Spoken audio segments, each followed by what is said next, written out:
Yep. I guess with the amount of different people that you've worked with, what are just a few of the biggest mistakes that you see people be making when it comes to nutrition in general?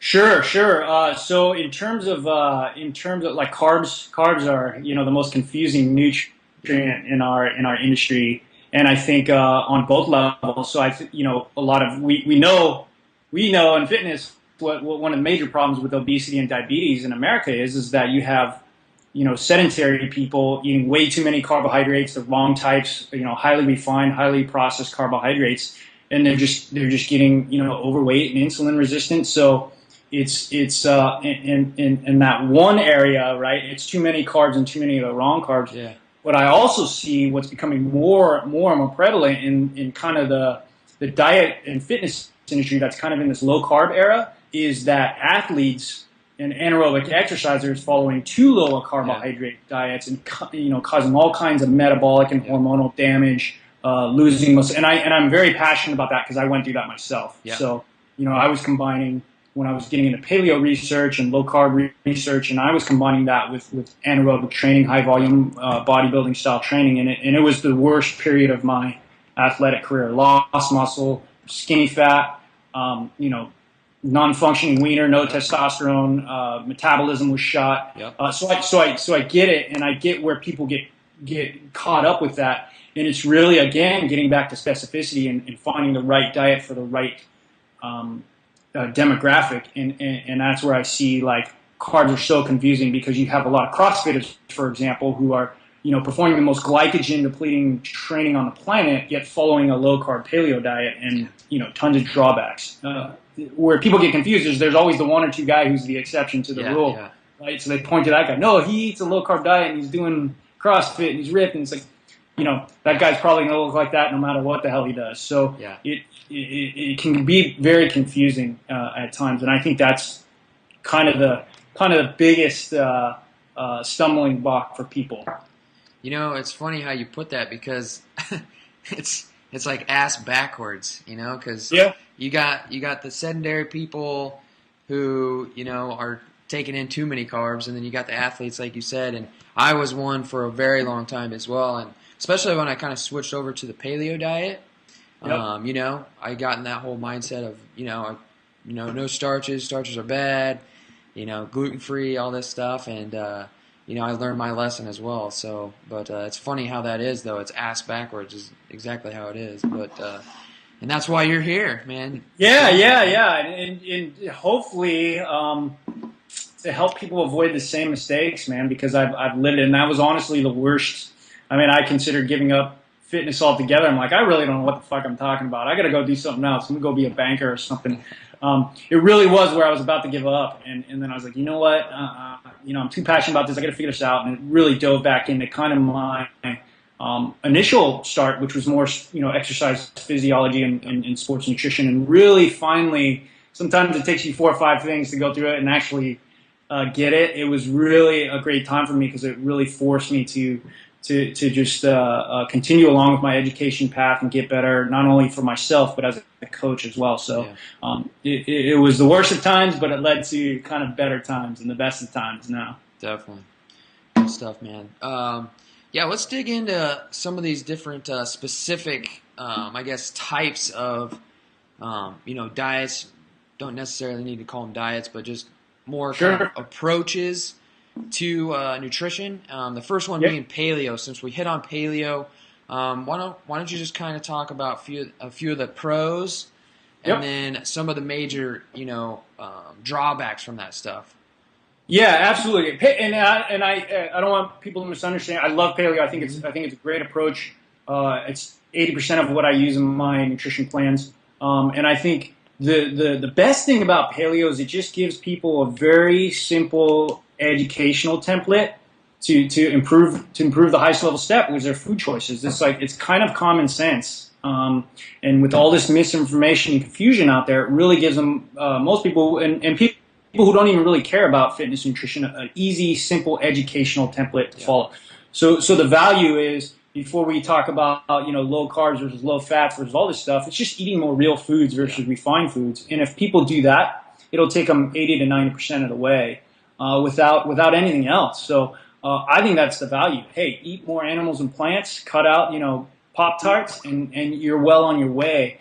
Again, where what we talked about a little bit already is the drawbacks is that it is one of those that it gets a cultish like following, and it proclaims it's the diet for everyone everywhere, regardless of activity levels and exercise and all that stuff. So I think it falls short a little bit in terms of an optimal approach for someone who's a more intense anaerobic strength training athlete. Yeah, I agree with you on that.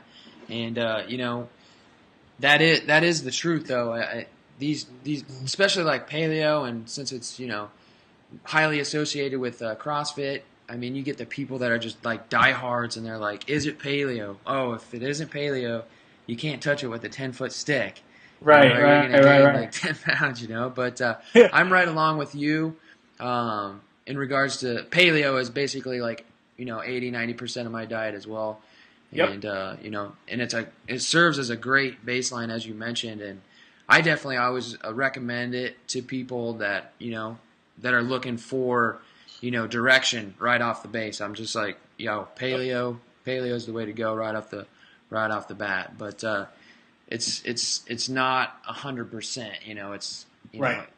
Everything in moderation, so to speak, right? So sure. But it's a strategy I use with like kind of when I go to like corporate wellness programs, and 50% of people aren't going to ever work out. Mm-hmm. I definitely then if someone's more sedentary, it's pretty much a paleo diet that I recommend to them, and it does wonders with that demographic, right? Better biomarkers of health, lose a bunch of weight without exercising and stuff like that. But again, it's just not no one diet for everyone everywhere. It's just not applicable 100% to the exercising demographic. And even a guy like Rob Wolf, who's one of the leading experts in it, he even is like, if you're doing glycogen depleting training, you might want to add back some potatoes in. It's become this cultish thing, just like the ADA has, and that's not good for anyone. yeah, definitely. I know you mentioned one of the big drawbacks is that the fact that with people that are high level performing athletes, or you're doing a lot of highly intense training. The lack of starches via like rice and different things like that. What are some of the other biggest mistakes that people are making with paleo that you've seen? Yeah, it's one of those things because like it's kind of the fallacy of low carb diets in general is that I see this the most with more like kind of the athletic and fitness crowds, that they're like, okay, so I've cut carbs to zero like I'm supposed to. Now I can eat unlimited fats and still get ripped, kind of, and they just don't understand that a calorie deficit gets bashed. It's like the most bullied nutrition step in the fitness industry, but it's still important. Yeah. So what happens is you get a lot of people who are like, even with ketogenic diets, low carbs, paleo, whatever, is they're like, as long as I don't eat a carb, I can eat as much of everything else that I want. And still gain weight, and that's just not the case. You can still be in a calorie surplus if you haven't touched a carb in 10 years, eating unlimited fats, and that's what I see. Is people like, hey, fats are great, and they are great, but you still have to focus on the numbers if you have those higher level physique goals, right? So people will eat unlimited fats and wonder why they're not losing weight or losing fat. They're actually gaining fat, and it's because they're eating unlimited fat. So that's a big mistake I see a lot. Is just kind of the trend now is cut carbs, pour oils on everything, and it's all great and gravy, and it just doesn't work out in the real world, and that's because of the calorie deficit. You still have to be in a calorie deficit if you're trying to lose fat. I agree with that, and gosh, I was going to say something, but it totally went out of my brain, man. But I think that is a big mistake people make. They think it's kind of like when they first start training. They're like, oh well, I'm working out now, so I can eat as much as I want. So still got to look at the big picture. Even though you're cutting out your carbs or your processed food, and that's the other thing is the nutritional value of the food that you're adding in is much higher. So most times, especially with fats, it's a lot more calorie dense. And so it doesn't take as much food to, add those calories up real quick. So that's a good point. Yeah, absolutely, man. So let's talk about one of the biggest buzzes right now, which is intermittent fasting, and the biggest just going into this biggest thing I get with this is the thing is if what you're doing right now fits your lifestyle, there's really no reason to switch to this intermittent fasting, but there are a lot of benefits to it. Why don't we kind of go into the major benefits of it and then some of the major drawbacks? Yeah. And just to take a step back is like my philosophy has always been this. Your numbers and your food choices are the absolute most important when it comes to diet and both from a health and a physique perspective and a performance perspective. So you get those right first. Meal frequency is very flexible, right? So like you said, if someone's getting great results following a traditional fitness nutrition spread and bodybuilding style diet, great. Like why jump ship if it's working awesome for you? Where I've personally gone more towards the intermittent fasting, and I focus more on the feast, which is eating big at night. The fasting is whether you fast or not, it's flexible, but it's really about making the plan practical, functional, sustainable for maybe non-fitness professionals or even fitness professionals who now have a busier life and a social life and a career and a family and stuff. So to me, meal frequency is about finding the one that works best for you and makes it easiest to stick to your numbers and your food choices. And where I think, intermittent fasting or my approach is more what I call, a feast approach, is that I just think it makes it a lot more doable for say, a busy professional demographic. I agree with you there.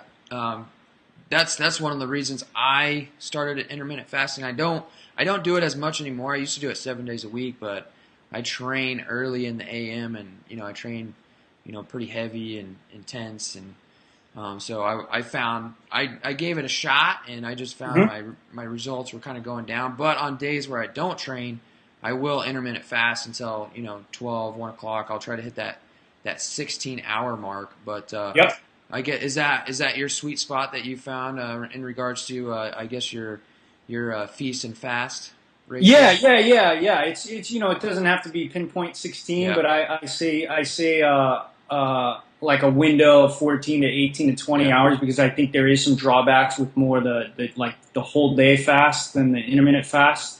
And I also, you asked one of the drawbacks, I think, for performance athletes or physique athletes, anaerobic training in a completely liver glycogen depleted state is not a good thing. So when I do with the protocols I use, I make some modifications for a pre and post workout. Even if I'm following an intermittent fasting structure, there's some modifications to where, hey, you're going to have some stuff pre-workout or post-workout, depending on the time of day you train, primarily to prevent catabolic activity, 1, and 2, to fuel your workouts. You can definitely perform well with low-intensity training in a fasted state, but I don't think it's the best approach if you're trying to do anaerobic training. And it's not muscle. That's where people get confused. They're like, hey, once your muscle glycogen stores are full, you can, they'll stay full for days and you can fast for days and train. And that's true, but it's really actually liver glycogen and its role in regulating blood sugar and central nervous system and brain functioning that leads to kind of whole body fatigue in a training session. So, and liver glycogen can deplete on a daily basis. So, without getting too geeky, I definitely do some things with workouts to prevent that from happening. What are some of the different things that you do?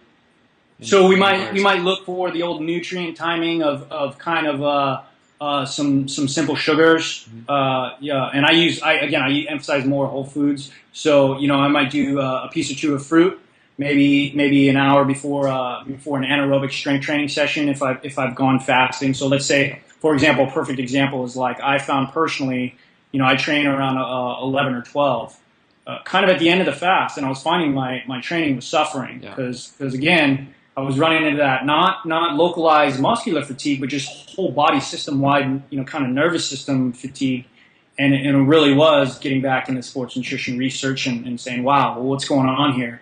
Liver glycogen at the end of the fast is pretty low, depleted, and I'm trying to strength train in that state. It wasn't good, so simply adding back in a piece or two of fruit. You don't need a ton, right? Because you're just enough glycogen to get through the training session. I found made a world of difference. And for a lot of like MMA fighters I've worked with, they said the same thing. Is like, dude, just adding back in, some of those nutrient timing principles with whole foods, with the fruit, just made a world of difference. Yeah, definitely. And I like how you really put emphasis on the whole real food. Getting in fruit. Because a lot of people are going to be saying, "Oh, well, what supplements can I take?" and different things like that. And I think you can't go wrong, doing whole foods, with that.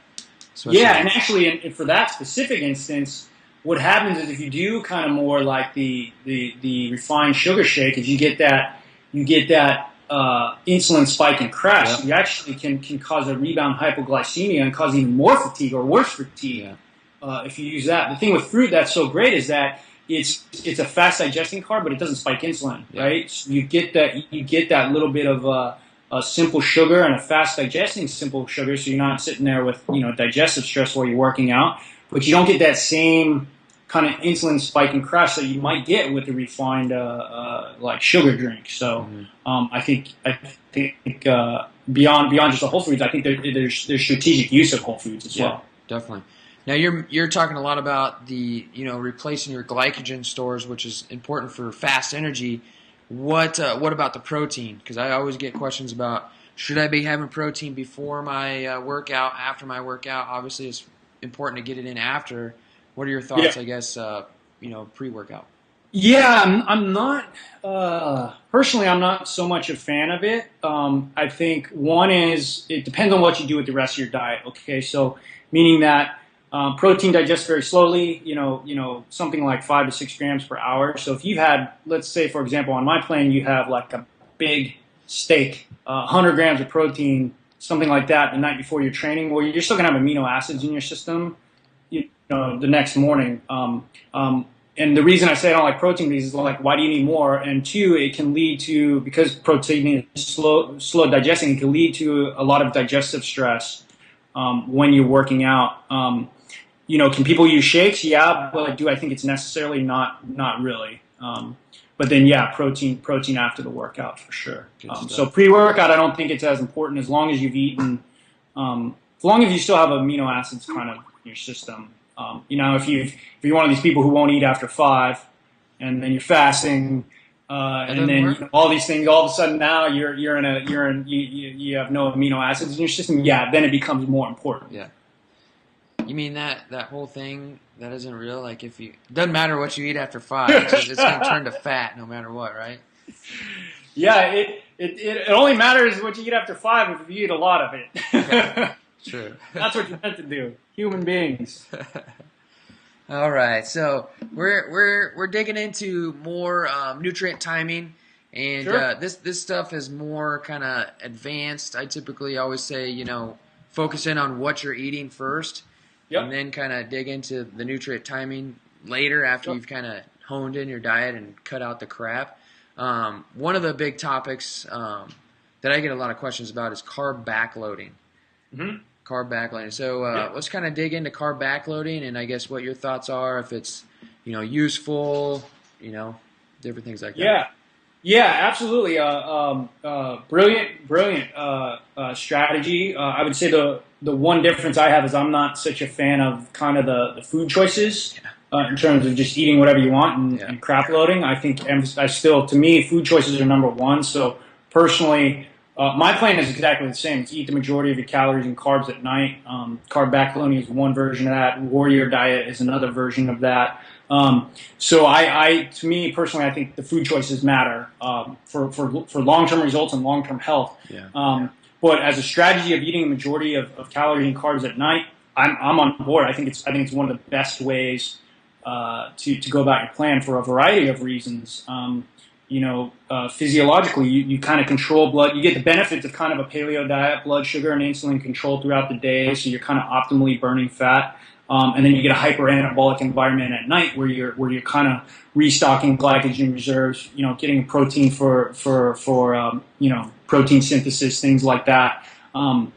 There's even one study I saw where a big dose of protein at night combined with growth hormone release, is just like the optimal anabolic environment. So for me, I think it's a great strategy to kind of get the benefits of both worlds. You get kind of optimal fat burning during the day, and then you get your hyper anabolic activity at night, and you make sure you provide fuel for the next stage training. So Sergeant Bray, the bodybuilder 70s used to talk about that. He's like, I never eat breakfast, but I eat enough the night before to make sure I have enough energy to train the next day. So I always look at that night meal too as a pre-workout meal for the next day. So as an overall strategy, I think it's phenomenal. I think it's brilliant. I think a lot of the science supports it that I've seen. But I don't think it's a magic pill to just kind of eat whatever you want. Yeah, I think you still got to have that, base level of what you're putting into your body. It just can't be like, Little Debbie cakes and Pop-Tarts. Right. And that's why my hierarchy always stays the same. It's like what we talked about. It's like food choices first, numbers second, then meal frequency. And 1 and 2 are infinitely more important in terms of the physiology. Meal 3, or number 3, is actually more about just kind of what works. I mean, there's some advantages and disadvantages, but from what makes a difference, statistical significance in a lab versus what makes a difference in the real world in the mirror, I think 3 is less important than 1 and 2.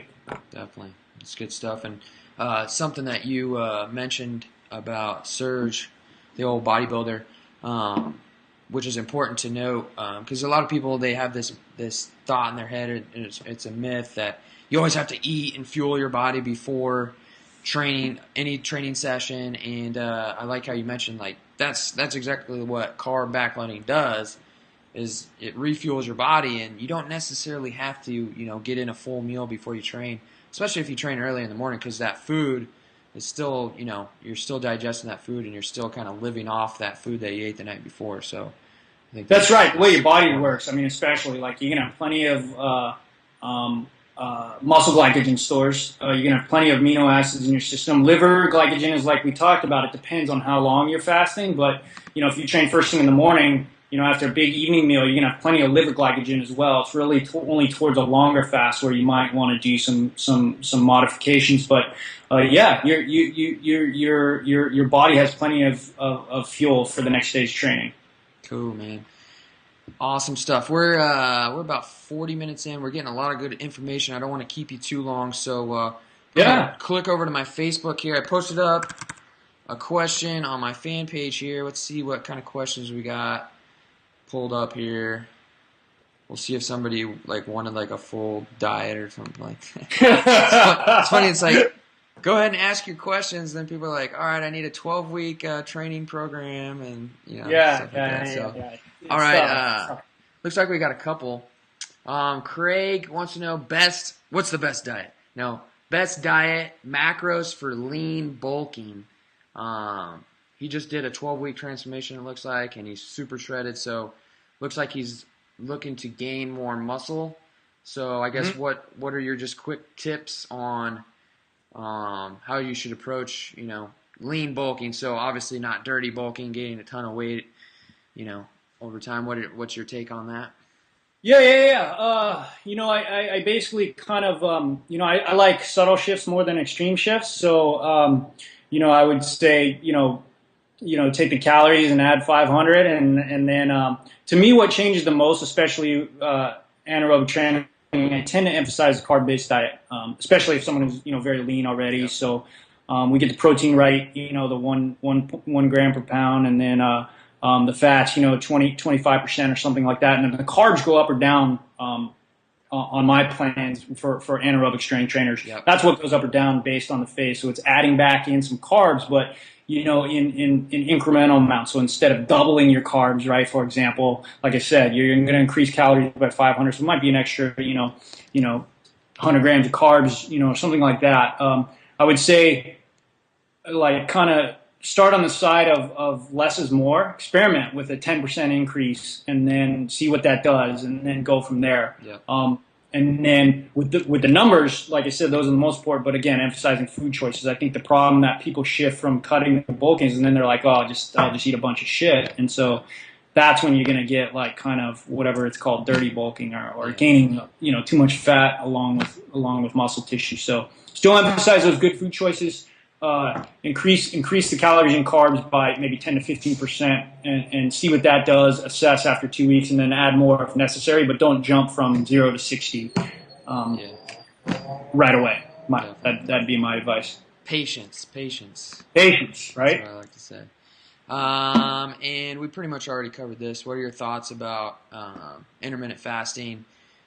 Sean asked, and it's great, but again, got to kind of make sure it fits your lifestyle. If what you're doing right now is working, take a step Yeah. back and honestly, do you need that in your lifestyle, so to speak? So good Sure, stuff. it's not a magic pill. If you're doing great already, don't change what you're doing. If you failed a lot on other traditional fitness diets, I think it's a great, viable alternative option that gives the people a great strategy as well. So Definitely.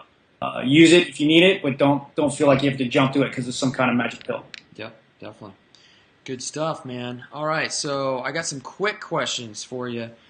Yep. We'll kind of go rapid fire here. We'll have a little fun here. So, real quick, what'd you eat today so far? What did I eat today? So I'm gonna have. I had some coffee in the morning.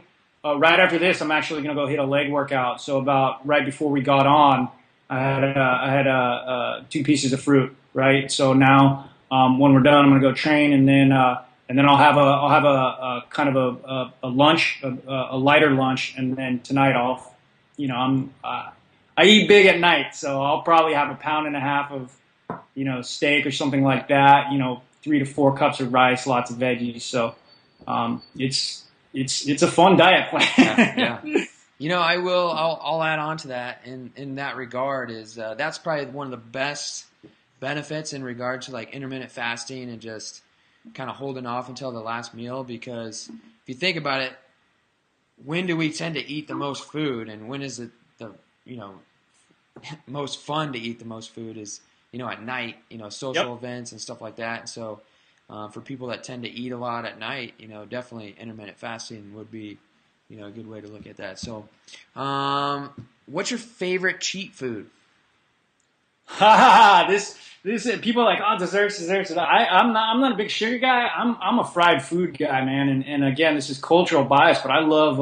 I'm half Japanese, half Irish, so actually I love tempura. So Okay. I'll go Fried down and food. just Oh yeah. go to town on a big basket of shrimp and vegetable tempura and just go crazy on it.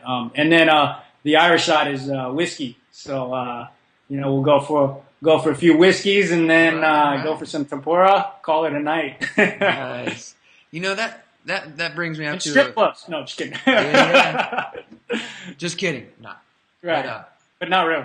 another question that just reminded me of another question that I get a lot when I talk about nutrition and stuff like that. Alcohol. What's your take on alcohol? Yeah, I get it's got to be a flexible, functional life, and I like to drink. What am I going to say? I do like in an ideal situation. If you ask me the ideal situation, I include cheat days in my plans because again, I think from a purely psychological standpoint, it's a benefit. It makes the rest of the plan more sustainable. Yep. As you get leaner, as you know, leptin and things like that, calorie spikes actually have a physiological purpose, but for the most part, it's about the psychology, and I think cheat days should be used, and that's when I drink. Yeah. That's my ideal scenario because I think there's some drawbacks of drinking every day. Yeah, yeah.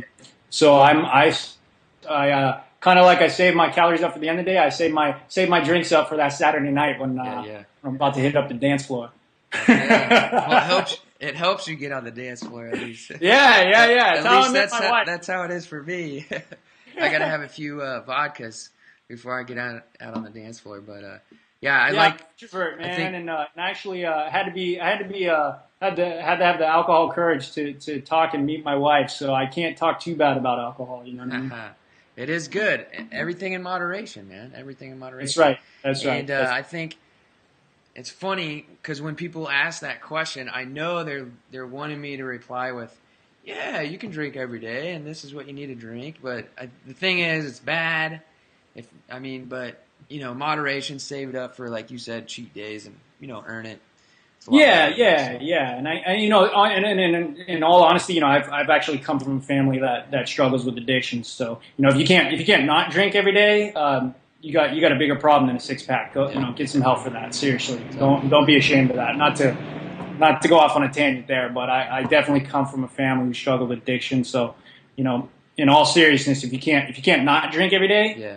please go get some help. That's the first thing you need to look into, versus your Yeah. diet, So, but what is your favorite healthy cheat food?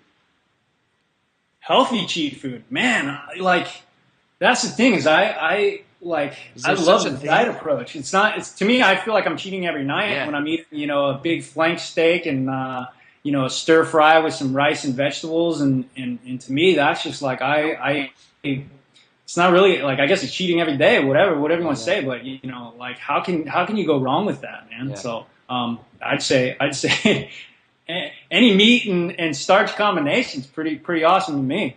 Definitely, I agree with you there. This is a fun one. If you had one song that was the Nate Miyaki theme song, so everywhere you went, that song was playing. So you come walking in the room, what's that song, man? All right. So this is Because good you were because in a band. You were in a band too. yeah. So Yeah, I was in a band. I played. I sang a little bit, which I sucked at, but I grew up playing the drums.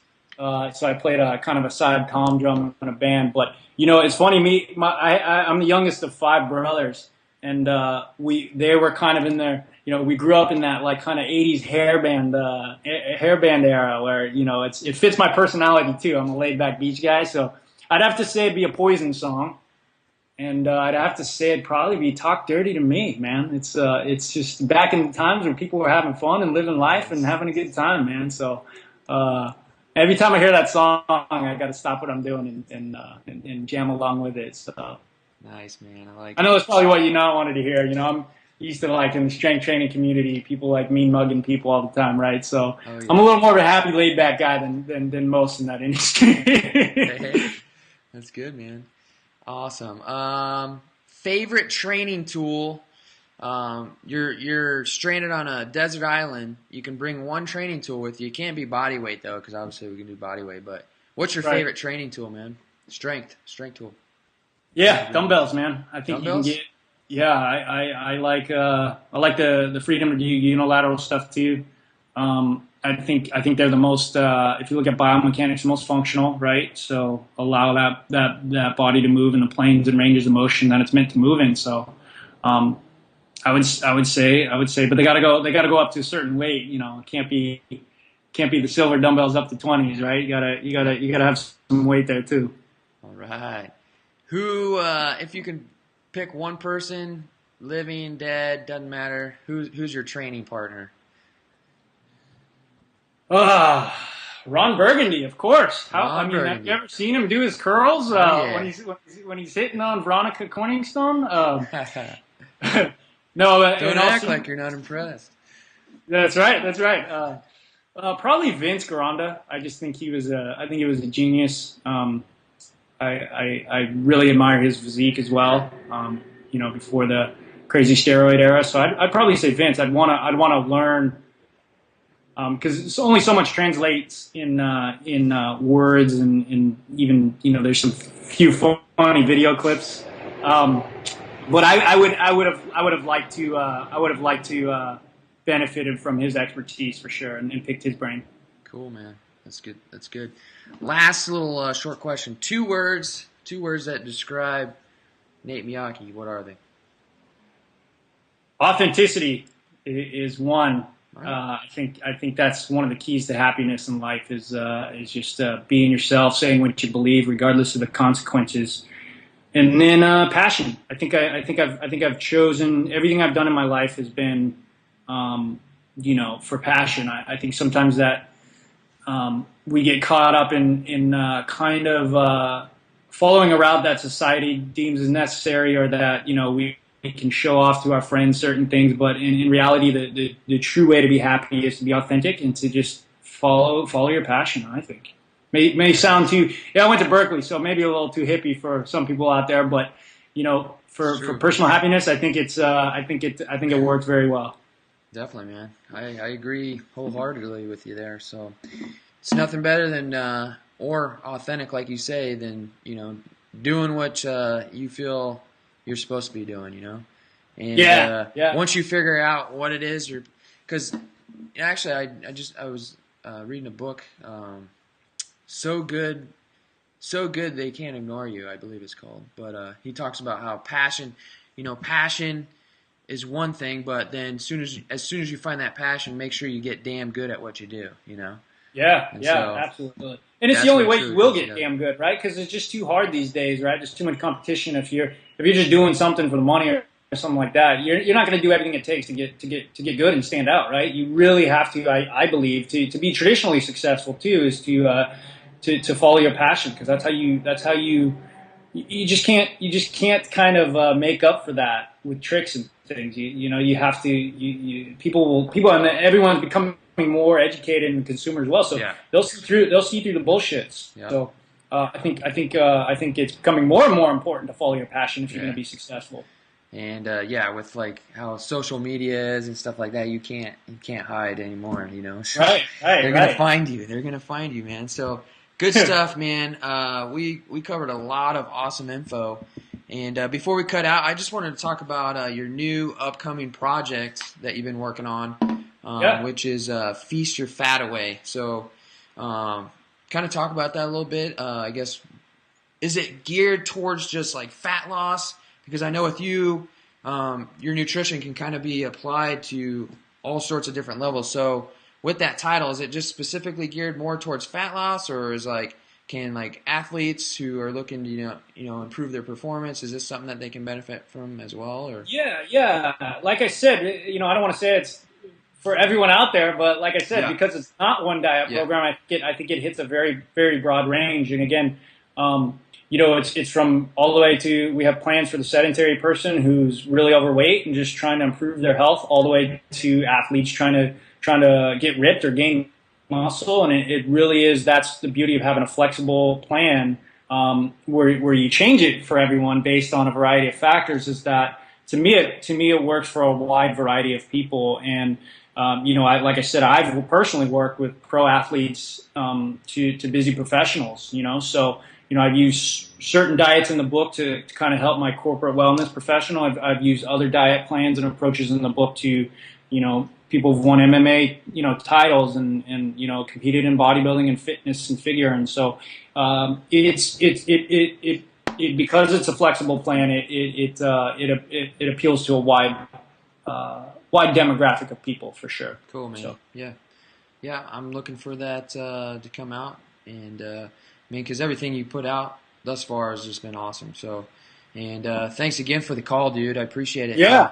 Thanks for having me. Let's cut out here real quick before we do. Where can people find you? What's your?